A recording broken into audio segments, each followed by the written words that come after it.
उसमें बैठे, उन्होंने कहा था कि मैं भ्रष्टाचार नहीं करूंगा, मैं गाड़ी नहीं लूंगा, तमाम उन्होंने बड़ी बड़ी बातें करी थी। खैर क्या हुआ, उन्होंने वो राजनीतिक सच्चाई दल तो सर बनाया। बिल्कुल सही बात तो है। मेरा कहने का, आपने गलत कुछ काम नहीं करा, मैं आपके आंदोलन की तारीफ कर रहा हूँ, लेकिन आखिर में आप भी उसी दिशा में जाएंगे जिस दिशा में आम आदमी पार्टी गई। ठीक है। राजनीति करेंगे, राजनीतिक दल बनाएंगे। अब कांग्रेस के साथ प्रॉब्लम क्या हो गई कि वो मुद्दे दब गया, उनका आंदोलन दब गया, क्योंकि कॉकरोच पार्टी हावी हो गई और सोनम वांगचुक का आमरण अनशन था। हालांकि राहुल ने फिर एक छात्रों की गूंज कार्यक्रम देहरादून में करा। कांग्रेस उस मुद्दे को आगे बढ़ा रही है, लेकिन जो लाठीचार्ज हो गया, तमाम पार्लियामेंट सेशन हो गया, तमाम मुद्दे घटनाक्रम हो गए, उसमें कांग्रेस कहीं पीछे आ गई। हालांकि कांग्रेस ने जब राहुल गांधी अपनी पार्टी को लेकर पीएम के आवास के निकट पहुंचे, तो वो कहीं ना कहीं उन्होंने एक को लीड लिया मूवमेंट को। लेकिन उसके बाद ये जो आंदोलन था, सरकार टेंशन में आई पहली बार, इसमें कोई शक नहीं है। 12 साल में 12 साल क्यों कहूँ, मैं कहूँगा 24 साल में प्रधानमंत्री नरेंद्र मोदी को पहली बार एक चैलेंज मिला। उस चैलेंज में उनको मतलब पसीने आ गए। लेकिन अब धर्मेंद्र प्रधान के इस्तीफे के बाद क्या, ये बड़ा सवाल। मेरा तो पहला सवाल, ठीक है रुद्र जी, आपको क्या लगता है? उसके बाद मैं आपके पास भी आती हूँ अंशी, और फिर मैं कुछ बच्चों के पास भी जाऊंगी, क्योंकि ये जो पूरा मुहिम शुरू हुई थी एक तरह से इसीलिए शुरू हुई थी ना कि एग्जाम्स अच्छे से हो, इसीलिए शुरू हुई थी कि बच्चों को रोजगार मिले। आप देखिए बेरोजगारी दर कहां से कहां पहुंच गई। सरकारें आती हैं जाती हैं, सत्ता परिवर्तन होता है, लेकिन क्या नहीं बदलता? बच्चों का भविष्य। क्या नहीं बदलता? बच्चों की स्थिति। मतलब आखिरकार ऐसा क्यों है? सब अपनी राजनीतिक रोटी सेक रहे हैं। बिल्कुल, क्योंकि जितने भी आंदोलन होते हैं वो हाईजैक कर लिए जाते हैं। जैसे ये आंदोलन हाईजैक कर लिया गया कुछ लोगों द्वारा। मैं किसी बीजेपी सीजेपी पे नहीं जाता हूँ, क्योंकि उनका इस आंदोलन में ना कोई योगदान रहा। हाँ, इस देश के नवयुवकों ने इस आंदोलन में अपना योगदान दिया, और इस देश के नवयुवकों ने एक सरकार को विवश किया कि वो अपने मंत्री का आंदोलन में बीजेपी के नेताओं के बच्चे भी आए थे सर। आए होंगे, तो मैं ये कह रहा हूँ देश के नवयुवकों की बात कर रहा हूँ, वो चाहे बीजेपी का हो, कांग्रेस का हो, मेरे बच्चों, आपके बच्चों, किसी के भी बच्चों, किसी बीजेपी सीजेपी के नहीं, जिनका कोई अस्तित्व नहीं, ना ही उनकी कोई वैल्यू थी, ना ही बन गया है सर, अस्तित्व इतिहास लिखा जा चुका है।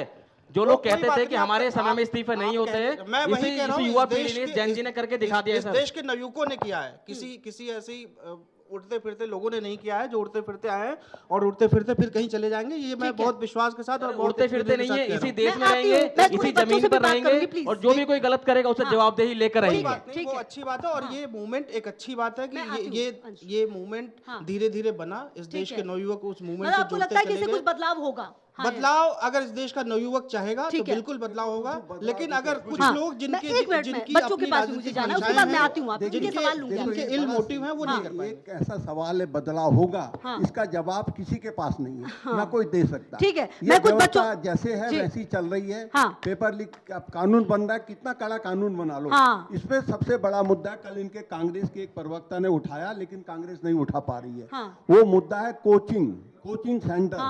कोचिंग सेंटर इस पेपर लीक के लिए बहुत बड़े जिम्मेदार है, बहुत बड़ा तार है। अच्छा, और सबसे बड़ी बात ये है अजीत सर कि ये बातें हमें समझ में आ जाती है, आखिर सत्ता में जो बैठे उनको क्यों नहीं समझ में आती? ये तो आश्चर्यजनक है। बिल्कुल, कॉकरोच पार्टी ने ये नहीं कहा कि कोचिंग सेंटर। जरा सा कुछ बच्चों से बात करो, फिर मैं आती हूँ आप लोगों के पास। कोचिंग सेंटर में कह रहा हूँ नासूर है, पेपर लीक, करोड़ों अरबों रुपए के कोचिंग सेंटर चलाते हैं, दावा करते हैं हम आपको मेडिकल बिल्कुल लिखते हैं, बिल्कुल कितने % ये हम ले रहे हैं, कितना पैसा देते हैं उनको, वहाँ पे कोचिंग कराते। कोटा का तो मैंने सारे देखे। बिल्कुल ठीक है सर। अच्छा देखिए, ये जो पूरा परिवर्तन शुरू हुआ था, मेरे पास देखिए कांग्रेस से भी हैं जनप्रतिनिधि, सीजेपी से भी हैं, और बातचीत तो हो ही रही है, लेकिन ये जो एक मुहिम शुरू हुई थी, आपको लगता है कि ये बस शुरू हुई और खत्म हो गया, अब आगे कुछ नहीं हो पाए? अगर हम जेनजी अपने प्रॉब्लम्स नहीं शेयर करेंगे, मीडिया तक अगर वो बात नहीं जाएगी, तो गवर्नमेंट तक वो बात कैसे पहुंचेगी? और हमें अपने एजुकेशन सिस्टम से ही हम अपना फ्यूचर भी कहीं ना कहीं सोचते हैं कि हमें आगे कैसे क्या। बुरा लगता है जब इतने ज्यादा पेपर लीक होते हैं? क्यों नहीं लगता है, बुरा लगता है। ये डर होता है कि पता नहीं कब नौकरी मिलेगी, जब एग्जाम ही नहीं हो पा रहा, एज निकलती जा रही है। बिल्कुल। तो अब आप लोग अगर इस तरह की प्रॉब्लम को देख रहे हैं, तो ये प्रॉब्लम का सॉल्यूशन क्या लगता है? कोई राजनीतिक पार्टी आपको लगती है कि एक्चुअली हमारे लिए काम करेगी? बीजेपी ने धर्मेंद्र प्रधान का इस्तीफा लिया है, भरोसा है? सिर्फ धर्मेंद्र प्रधान का इस्तीफा ही काफी नहीं है, क्योंकि इसमें इस सिस्टम की बात है। अब जो मंत्री आए हैं, क्या बाकी के पेपर अब लीक नहीं होंगे, इसका दावा कौन करेगा? कुछ कहना चाहिए? मैम, मैं ये कहना चाह रही हूँ कि जैसे हमने प्रोटेस्ट किया, धर्मेंद्र प्रधान ने अपना इस्तीफा दे दिया, क्या आगे भी जब पेपर लीक होंगे तो क्या हमें प्रोटेस्ट की जरूरत पड़ेगी, या सरकार पहले ही कोई कदम? ये बड़ा सवाल है, ये बड़ा सवाल है। आगे भी प्रोटेस्ट होगा, या फिर प्रोटेस्ट जो है, प्रोटेस्ट के बाद प्रोटेस्ट, और उसके बाद फिर इस्तीफे का दौर जो है वो चलता रहेगा? क्या कहना चाहती है? इस पूरे घटनाक्रम को कैसे देखती है? कोई बदलाव लगता है अब? मैम बदलाव तो देखो बीजेपी कर ही रही है, फास्ट ट्रैक कोर्ट्स इंस्टॉल करने की बात की गई है। मैम मेरा बस एक सवाल है कि जब कल न्यू एजुकेशन पॉलिसी या न्यू एजुकेशन में अमेंडमेंट लाए गए तो कांग्रेस के कुछ प्रवक्ताओं ने सपोर्ट क्यों नहीं किया, कल बिल क्यों नहीं पास होने दिया? ठीक है, बताइए भाई क्यों नहीं पास होने दिया बिल? आपको पता है आपने यहाँ पे देखो मैं इसको थोड़ा सा बच्चे को क्लियर कर दूं। अभी जो भारत सरकार है वो जो कानून ला रही है उस कानून पर अभी पार्लियामेंट में चर्चा चल रही है। हाँ। लोकसभा में वो कानून को पेश कर दिया गया, चर्चा चल रही है और ये उम्मीद की जा रही है कि जो सारे राजनीतिक दल हैं उस कड़े कानून का समर्थन करेंगे। हाँ। शायद कोई विरोध करेगा। अब तो नजर इसी वो बात बिल पे मेरे तो को होगी लगता है सर, कल तक वो अभी कानून टाइम है पास होता उसमें। कानून। करेक्ट, हाँ कीजिए। पहली बात आपने यहाँ पे फास्ट ट्रैक कोर्ट की यहाँ पे बात किया कि सरकार ने फास्ट ट्रैक कोर्ट का जो है गठन किया। आपको पता है कल फास्ट ट्रैक कोर्ट की जो है पहली सुनवाई थी और ये सरकार की गंभीरता है कि सीबीआई का जो वकील है वो गया नहीं और जो कार्रवाई है वो टल गई।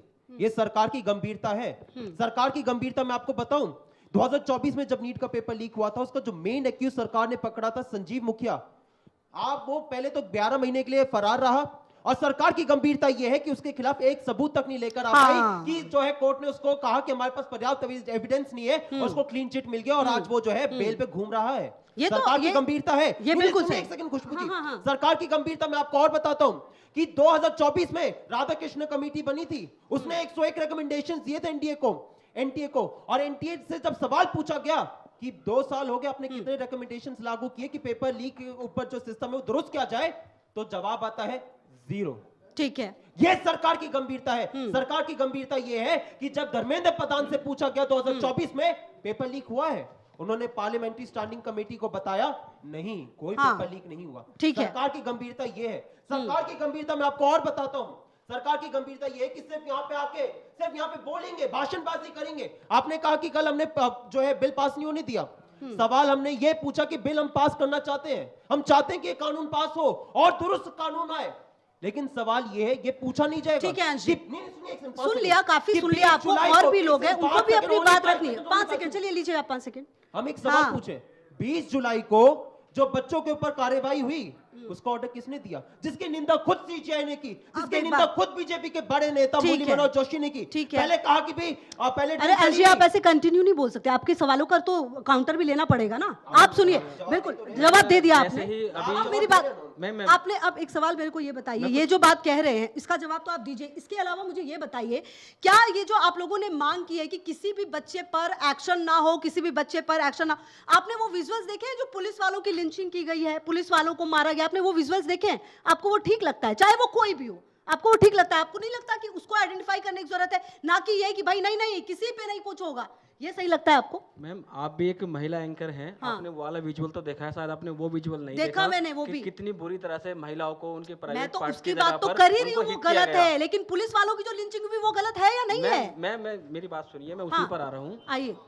हुआ क्या था वहाँ पर, मैं वहाँ पर मौजूद था, शांतिपूर्ण तरीके से हम आगे बढ़ रहे थे, पुलिस के द्वारा ही पहले लाठीचार्ज किया गया है। हम तो लोगों को कंट्रोल कर रहे थे कि हमारी तरफ से, मैम मैं डे 1 से कह रहा हूँ, आपको पूरी जिम्मेदारी से कह रहा हूँ कि हमारे मंच से हमेशा ये अनाउंसमेंट किया जाता था कि किसी भी व्यक्ति को कोई भी आपत्तिजनक शब्द का इस्तेमाल नहीं करना है, और क्योंकि हम हिंसा में बिलीव नहीं करते हैं, हम शांतिपूर्ण तरीके लेकिन से बावजूद रहेंगे। उसके भी लेकिन हुआ, शुरुआत हिंसा वहां से हुई। हुई, लेकिन भीड़ इतनी ज्यादा थी, आक्रोश इतना ज्यादा था कि वो कि पुलिस लिंचिंग की गई पुलिस वालों की, उन्हें मारा गया, उन्हें नहीं, गंदी मैं ये गालियां नहीं भी दी गई, कहता- वो वीडियोस भी मैं सामने ये आए। नहीं जिक्र कहता आपको मैम, उसका भी करना शुरुआत पड़ेगा। शुरुआत